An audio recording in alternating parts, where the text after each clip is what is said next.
What is up, boys and girls? How are you guys doing today? I hope everybody had a great freaking weekend. I know I did. I got to hang out with my little brother on Friday night, watch some fights, watch some 1FC.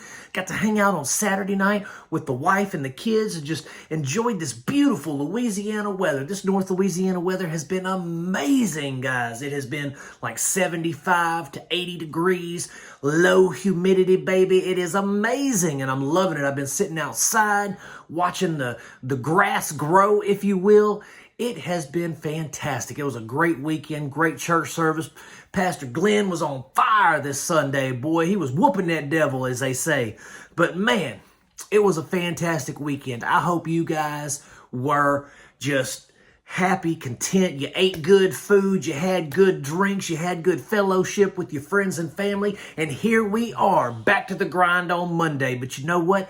It ain't that kind of grind, baby. It's the best kind of grind. It's the grind where you're striving and thriving and looking good and smelling good and making them ends, baby. Today we are going to be talking about a movie from 1985. I reviewed the first one last week, guys. It spoke to me, I guess. It is a canon masterpiece. The sequel is a canon masterpiece. Before we get started, hit that like and subscribe button so we can talk about Missing in Action 2, The Beginning, directed by Lance Hool. Now, Lance Hool, he ain't directed a whole lot of stuff, but he did direct Steel Dawn with Patrick Swayze, and that was an all-right kind of martial arts, post-apocalyptic. Reminded me a little bit of Book of Eli minus the blind black dude in the Bible. So, let's talk about it. This film, 1985, Chuck Norris, Soon-Tek O. We got Professor Toru Tanaka. If you don't know who that is, man, he's this big, giant Asian cat. He was in like First Blood, Rambo. He was a big heavy, right? He was always the bad guy, always beating dudes up. When you see him in the movie, you will know who I'm talking about. But he's in this, and we've got Steve Williams. Man, he plays a kind of like a traitor to the U.S. / a traitor to the POWs in the camp.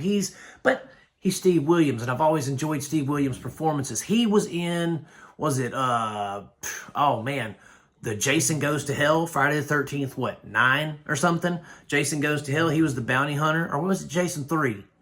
I can't remember. He was in he was in Texas Chainsaw Massacre 3 and in Jason Goes to Hell. Sorry. He's just giving good performances all the time. So, we got Stephen Williams in this, guys, and this is the beginning of Colonel Braddock's story, right? This is Chuck Norris in his element in the Vietnam jungle, taking out Viet Cong, taking out, Nazi dictator type dudes, communist dictator type dudes. But, in the first movie, it's like, all right, we got Chuck Norris. They need some POWs taken out of, the Nam. It's similar to me, in my opinion, to Rambo First Blood Part 2. Okay, that's what the first film feels like. A little bit Rambo, a little bit its own thing. The sequel is the prequel to the first one, right? This tells you about how Braddock became such a BA, how he became the killing machine, but it also exhibits the folly, the complete disregard for technicality in movie making when it comes to Canon Films and Golan Globus, right? This is one of those films. It's an 80s gem because it is not only showcases awesome over-the-top action, guns, explosions, beautiful women, kick-ass karate, like all this kind of stuff. It's got all this going on, but at the same time, you see things like, Chuck Norris is crashing a helicopter and he goes to jump out of it into a river, and the camera angle is so you can actually see that Chuck jumping out was not him flying the helicopter and it would crash. You can see there's someone actually flying the helicopter while he jumps out when he's actually supposed to be the one jumping out of it. But besides that, we have cool scenes where you look and you go, that is why Chuck Norris has memes. That is why Chuck Norris doesn't read a book. The words just arrange themselves on the page the way he wants them to. That's this film and many others like it showcase why Chuck Norris is the man of the hour. Too sweet to be sour. Chuck Norris is the man. We've got Chuck Norris being tortured by these Vietnamese, dictator, camp warden type guy in Soon Teco, right?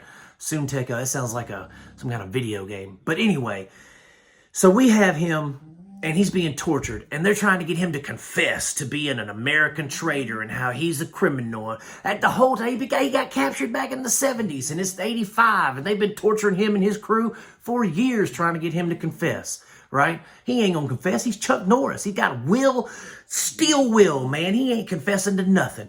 And so they put a bag on his head, and they take a rat, and they light a fire underneath it, and they put the rat in a bag, and they put it on his head, and you see him, he's like, "Urgh, urgh," and the bag's getting bloody, and you're thinking, oh my God, Chuck Norris is getting mauled to death. But you know what? He stops moving. And when he stops moving, they take the bag off. And you know what you see?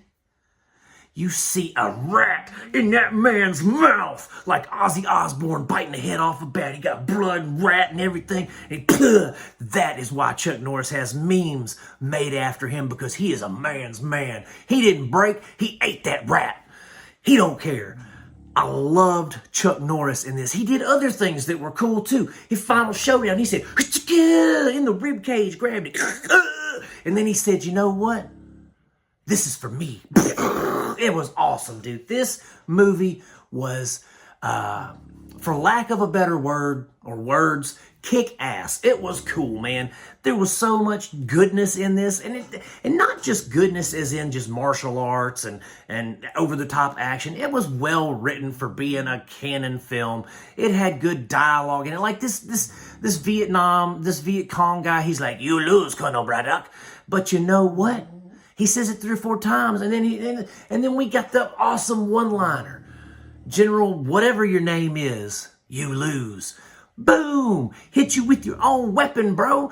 It was awesome, guys. I loved this movie. It's better than the first one. I'm gonna watch the third one and do a review of it down the road sometime, but this one is the best so far. The third one sounds ridiculous. This Braddock's wife and kid get kidnapped and taken to Vietnam, and he's got to go save them. Get out of town. Sounds like crap, but we're going to find out. Guys, thanks so much for hanging around and watching and just hanging out with me and talking about this movie for a little bit. If you have seen it and you like it or you don't like it, hit me up in the comments. Let's get a little conversations going. And on the way out, don't forget to hit that like and subscribe button, guys. I'm going to keep making them as long as you keep watching them. Thanks so much. God bless you, and I will see you soon.